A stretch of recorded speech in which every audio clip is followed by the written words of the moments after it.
problema. Nós podemos enxergar em múltiplos tipos de experiências diferentes a possibilidade de uma defesa evidencial, né, baseada em evidências empíricas da sobrevivência. Nós também poderíamos partir, por exemplo, da historiografia, né, levantando os nomes das pessoas célebres, brilhantes e idôneas que defenderam a ideia de imortalidade da alma. Nós poderíamos partir da teologia, de uma visão das revelações ou das comunicações do sagrado, ou de Deus, ou do divino, para o mundo, em diversas culturas, e fazer uma análise comparada das religiões, ou teológica mesmo, para ver até que ponto há sentido ou não em defender a imortalidade da alma nesse contexto. Mas o nosso trabalho, ele está todo desenvolvido no âmbito da metafísica. E a metafísica é um ponto fundamental, porém muito ignorado atualmente na discussão sobre a imortalidade da alma. Em primeiro lugar, a gente precisa observar que a maior parte da discussão ao longo da história da humanidade sobre a imortalidade da alma se dá em termos científicos, né, ou acadêmicos, como a gente poderia dizer mais contemporaneamente, se dá dentro da disciplina metafísica. Então nós temos, já da época de Sócrates e Platão, passando por toda a Idade Média, também final da Idade Antiga, há muitos autores que trabalham isso, na modernidade, na atualidade, nós temos uma larga quantidade de pessoas tratando da imortalidade da alma de uma perspectiva metafísica.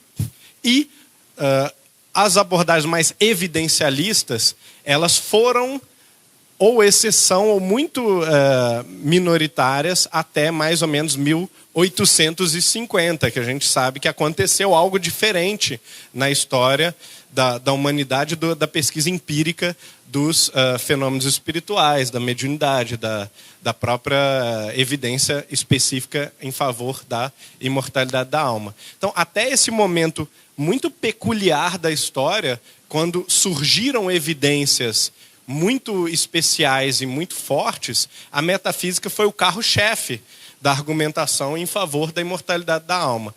E não há bons motivos para nós negligenciarmos isso no nosso estudo, na nossa pesquisa. Porque todos os ataques à metafísica, que hoje se tornou quase um palavrão, né? Algo que é indesejado e tem toda uma carga pejorativa, até mesmo na obra de Kardec, se a gente observar na obra de André Luiz, quando a gente acha o termo metafísica, muitas vezes há essa conotação um pouco pejorativa, que é muito de época e muito datada da forma como a perspectiva científica daquele período enxergava o que era a metafísica, qual era a vocação da metafísica, quais eram os objetos da metafísica.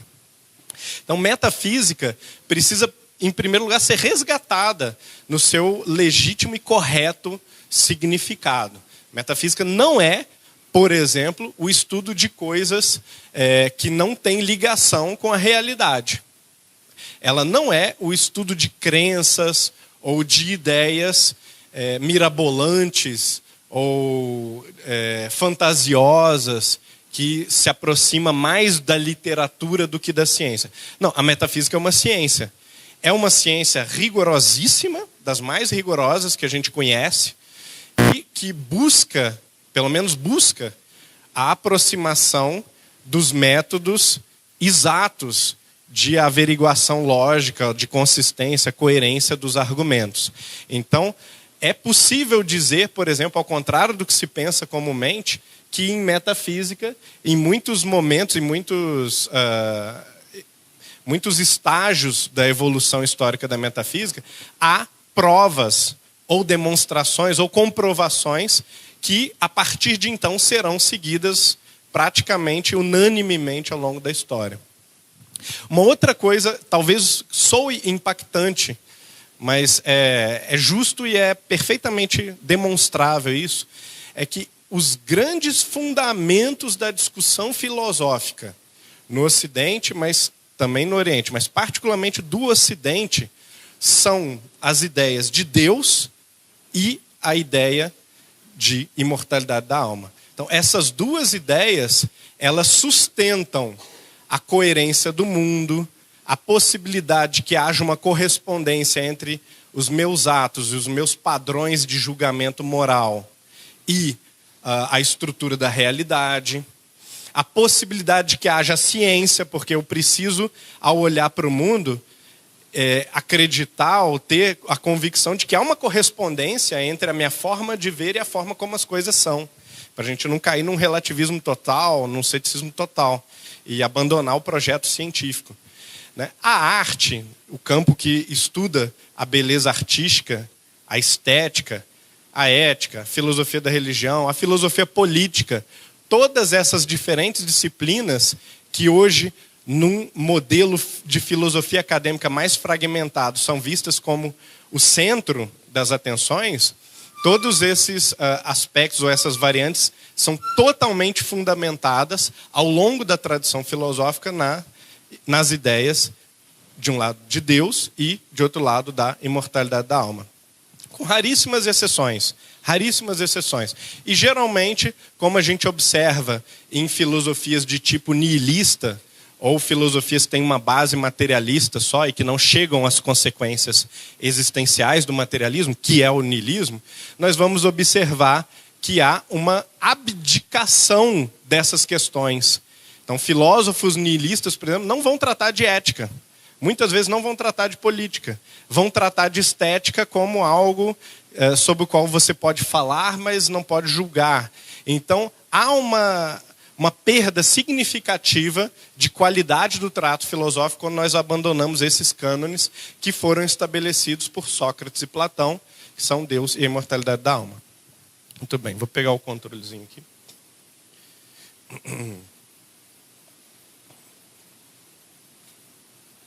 Não é esse o trabalho.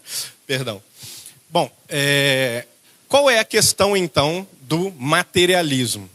O materialismo, nós podemos afirmar com a maior tranquilidade que ele oferece menos argumentos em favor da sua própria sustentação do que a outra perspectiva principal, que nós podemos chamar de transcendental, porque ela enxerga um afastamento entre nós e um mundo material.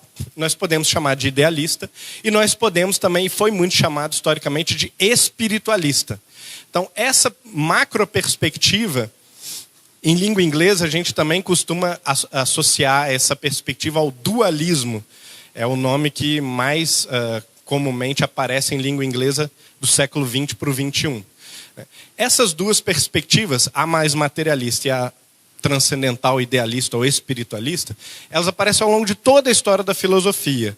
A filosofia surge lá com os pré-socráticos, que olham para a natureza e dizem: ei, tudo é natureza.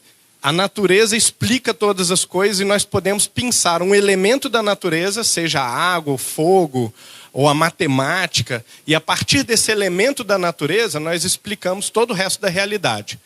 Depois dos pré-socráticos vieram os sofistas, que disseram o seguinte: olha, o problema, meus amigos pré-socráticos, é que vocês, a partir desse princípio, chegaram em uma dúzia de diferentes explicações sobre qual é o fundamento da realidade. Logo, está provado que não há fundamento da realidade. Que vale a gente fazer qualquer coisa, ou tudo não passa de juízos, conceitos, crenças ou ideias que dependem totalmente da nossa subjetividade. Essas duas perspectivas estão vivas até hoje.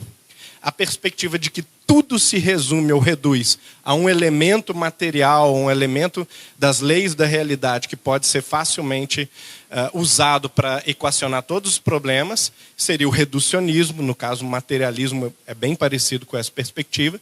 E, de outro lado, nós temos a perspectiva dos sofistas, que é a do relativismo absoluto. Não há verdade, não há como nós julgarmos a verdade, porque a gente já tentou e a gente chegou a 200 alternativas diferentes, contraditórias. Portanto, devemos abdicar do progresso científico, do progresso ético e aceitar que não existe verdade nenhuma. E Sócrates, quando aparece lá há 2.400 anos, mais de 2.400 anos, vai observar que as duas alternativas são extremistas. e que elas não descrevem corretamente a realidade. Até pelo fato de que elas, de certo modo, estão corretas. Então não poderíamos ter duas alternativas tão contraditórias que soam persuasivas ou que soam corretas de certa maneira. E Sócrates, então, ao criar a perspectiva idealista, transcendental ou espiritualista na filosofia, ele vai simplesmente equilibrar essa equação entre o reducionismo a um tipo de fenômeno, a um tipo de elemento da natureza, e, de outro lado, a ideia de que nós inventamos tudo na nossa cabeça e não há critério nenhum para o conhecimento nem para a ética. E Sócrates diz, bom, é preciso a gente observar que antes da gente definir qual é o elemento da natureza que baseia tudo, ou qual é a justificativa para não existir nenhum fundamento para nada, nós primeiro temos que definir as questões, definir quais são as perguntas, e no ato de definição, nós colocamos a mente humana como protagonista do processo. Essa é a grande descoberta filosófica de Sócrates. E nós fazemos filosofia, nós continuamos fazendo filosofia, basicamente enquanto a gente continua dentro dessa esteira de perspectiva socrática, de buscar qual é o papel do homem, qual é o papel da mente humana, da consciência humana, na formulação das questões, o que é a natureza, o que é Deus, o que é o belo, o que é o bem e o mal, etc. e tal. E Sócrates percebeu uma coisa muito peculiar. Ora, se o ser humano é quem coloca a questão, e quem, de certa forma, define a questão, mas, por outro lado, nós, no choque com a natureza, no confronto com outras pessoas, nós percebemos que há regras no mundo. O mundo ele não é aleatório, ele não é inventado, ele não é um produto da nossa fantasia. Existe a gravidade, a matemática é sempre exata. Então, nós também não podemos recair no relativismo sofístico. Então, a única conclusão possível, racional, é a de que a mente é o constituinte básico da realidade. Nós tiramos aqueles elementos materiais, que eram as propostas pré-socráticas, tiramos também o relativismo psicológico dos sofistas e colocamos o espírito como fundamento absoluto, único, possível para a justificação de todos os outros processos filosóficos. Essa perspectiva, de maneira mais realista ou mais idealista, ela vai ser repetida por Platão, por Aristóteles, e, como Platão e Aristóteles formatam a história da metafísica, por quase todos os metafísicos. Quando a gente chega na modernidade, com George Berkeley, que era um bispo anglicano e um grande filósofo idealista, ele vai dizer o seguinte: nós não temos nenhum comprovante, nenhum indício, na verdade, suficientemente bom da existência da matéria. Nós temos informações de que há, de acordo com as minhas percepções, uma cadeira vinho na minha frente e que ela é macia, porque eu já estive sentado nela, e etc. e tal. Entretanto, todas as informações que eu tenho sobre a cadeira são subjetivas. Elas são, de certa forma, coisas que a minha mente filtrou, que a minha mente me disse sobre a cadeira. E, em algum momento, algumas pessoas criaram uma tese metafísica também, um pouco esdrúxula, de que a essas percepções corresponde uma substância que existe por si mesma, que é independente da minha mente e que guarda as características de ser vinho, de ser macia, de ser resistente ao meu peso, etc, etc e tal. E nós não temos nenhuma comprovação empírica nem lógica de que existam essas coisas. Até onde a gente sabe, até onde a nossa experiência mostra, pode ser que haja matéria, pode ser que a gente tenha inventado a matéria. Então, é mais plausível dizer que a matéria é uma invenção do que dizer que o espírito é uma invenção. E é nessa perspectiva filosófica que a gente trabalha. Quando nós chegamos no idealismo alemão propriamente, nós adquirimos uma vantagem muito grande, que é o criticismo. Kant, ele é um filósofo do norte da Alemanha, de Königsberg, que trabalhou entre 1770 e 1790 aproximadamente. Ele vai dizer isso, que o ceticismo marca pontos importantes e tem argumentos muito racionais, quase irrefutáveis, que nós temos que levar a sério e que nos impedem de cair também numa perspectiva dogmática, ingênua, de uma metafísica puramente idealista e puramente espiritualista. Então nós precisamos pôr um pouco o pé no freio, né, e assumir que até onde nós sabemos ou até onde nós podemos julgar, pode haver ou há algum substrato material me dando informações, mas eu não tenho certeza do que é, de como é esse substrato. Então, mesmo que a gente seja realista, ou seja, que a gente acredite que a matéria existe e que ela é uma entidade separada da nossa mente, a gente precisa dizer, olha, não tem como a gente saber exatamente o que ela é, porque a nossa mente ela formata necessariamente tudo que a gente recebe de informação sobre a matéria. E, por fim, um último filósofo chamado Fichte, né, tem esse nome bem difícil de pronunciar em português, ele cria um argumento mais poderoso em favor da primazia do espírito sobre a matéria, que é o seguinte: toda e qualquer ciência e, naquele momento histórico, o materialismo como proposta metafísica subsiste na afirmação de que é a ciência que o embala, é a ciência que o promove. Toda a ciência, no entanto, ela parte de afirmações e princípios extremamente condicionados. Por exemplo, a física. A física ela precisa crer que há uma série de fenômenos materiais, naturais, a serem observados.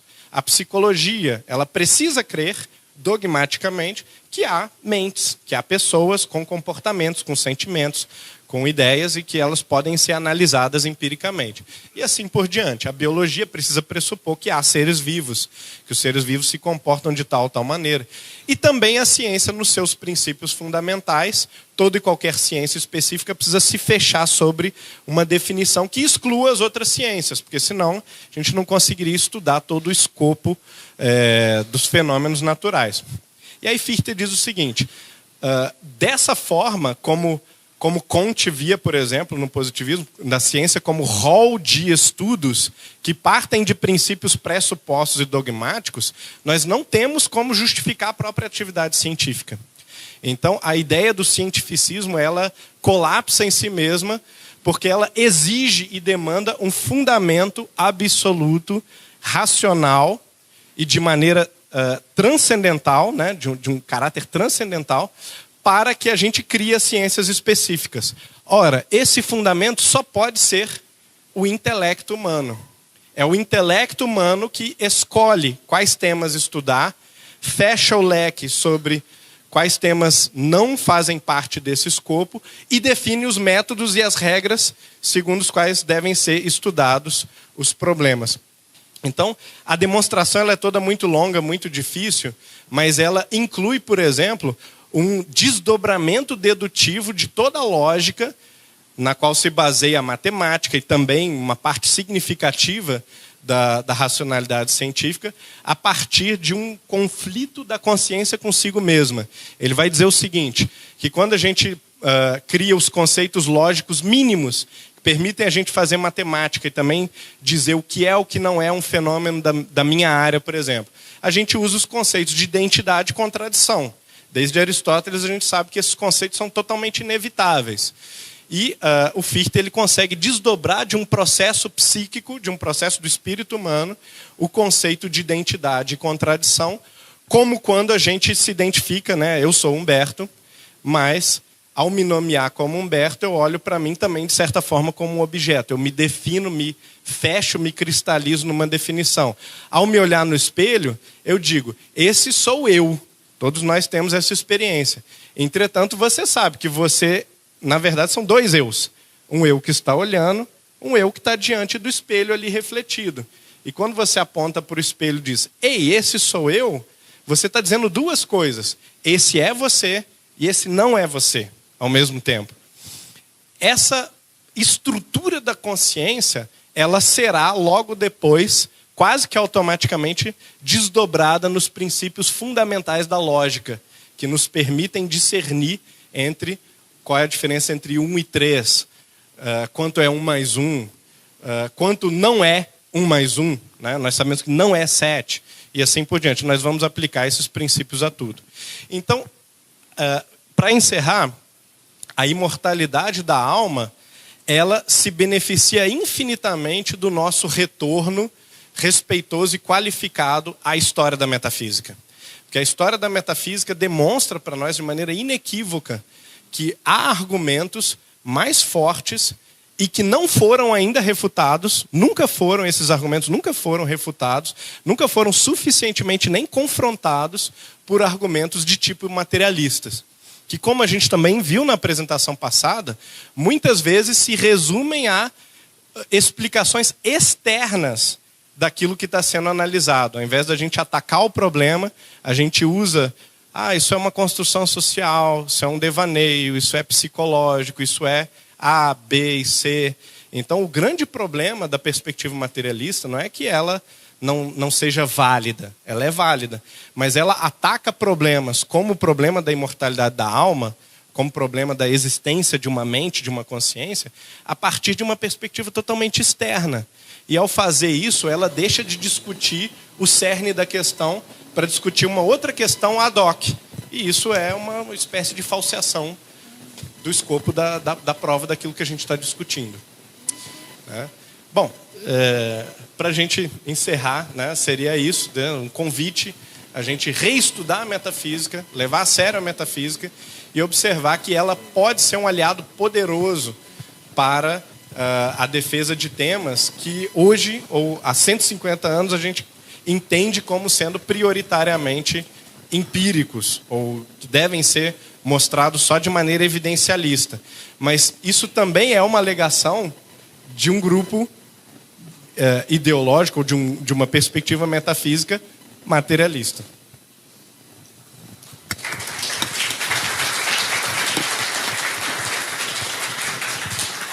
Nós estamos agradecendo a Humberto a pontualidade, né? A gente precisa realmente dela, porque nós também não queremos fechar o espaço para alguma eventual pergunta. Alguém tem alguma pergunta que gostaria de dirigir à mesa? Só um momento.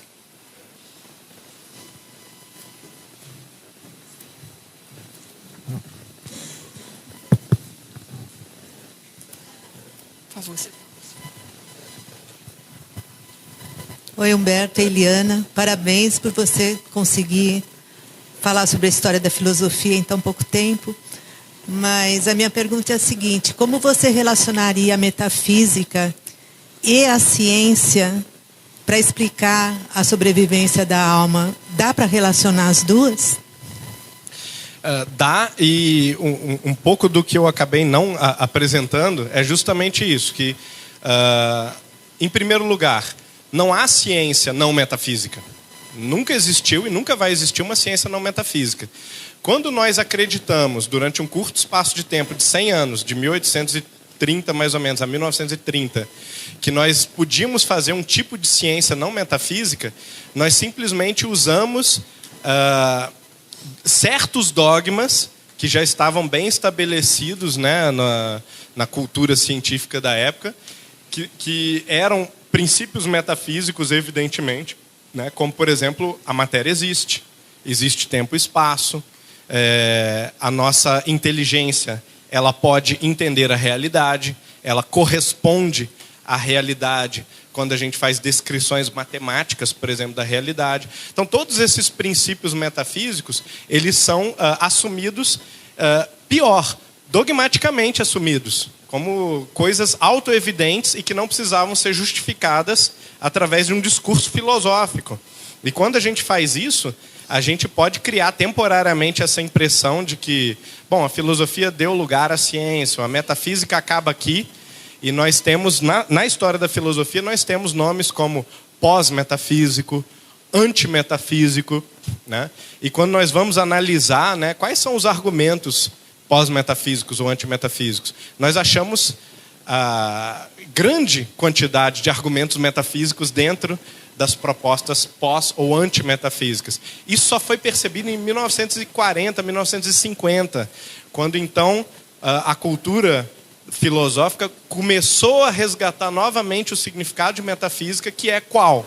do estudo de princípios fundamentais, pressupostos, condições de partida que devem ser racionalmente justificados e que não podem ser dogmaticamente admitidos sem mais, né? Então é preciso fazer essa investigação de saída, né? De por que a matemática tem uma coerência interna forte, por que ela permite uma descrição da realidade, em que sentido ela é um produto da mente, em que sentido é uma coisa que nós achamos ou descobrimos na estrutura da realidade.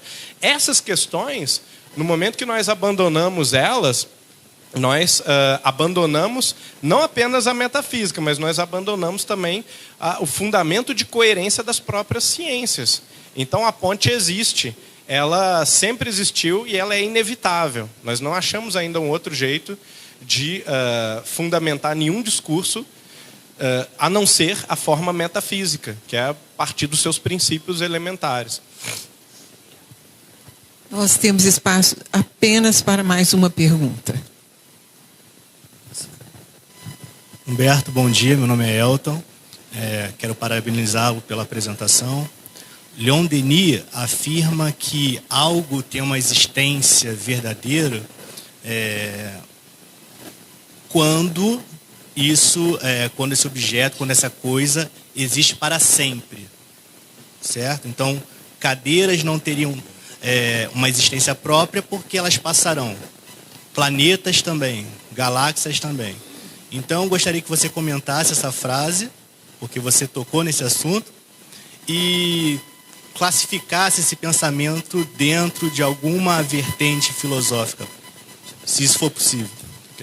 Bom, é um pensamento metafísico, evidentemente, né? Por isso nos deve causar estranheza que, num primeiro momento, alguns espiritualistas modernos tenham dito coisas contra a metafísica. E a gente tem que buscar, quais são os argumentos contra a metafísica? Os argumentos quase sempre não são apresentados. Eles são argumentos repetidos daquilo que havia de melhor de metodologia científica da época, de Comte, de Herbert Spencer, às vezes até argumentos de pensadores não tão científicos, como Nietzsche, por exemplo, vão ser depois também muito reproduzidos, e que são argumentos que não se auto-justificam, mas que criam uma narrativa, ou criam uma história ficcional, né, sobre como a metafísica é má, ou sobre, geralmente, como ela se associa à religião. Esse é o problema principal do século XIX contra a metafísica. Ela tem muito a ver com a religião. Ela mostra que, para a ciência, Deus, como estrutura da racionalidade do cosmos, e a imortalidade da alma como possibilidade de que nós, enquanto agentes, sejamos eternos e por isso tenhamos uma parte verdadeira, substancial, perene, né, e não condicionada à história, à cultura, à psicologia, etc, etc, etc. Isso era problemático para o cientificismo ou para o materialismo da época. Então nós vamos ver que, na verdade, Leon Denis ele é evidentemente um pensador platônico, de cima a embaixo. Ele tem todas as características de um pensador platônico e, até certo ponto, a gente pode dizer que são características boas de se cultivar, porque ser platônico quase ou praticamente equivale a ser um racionalista científico ocidental, né?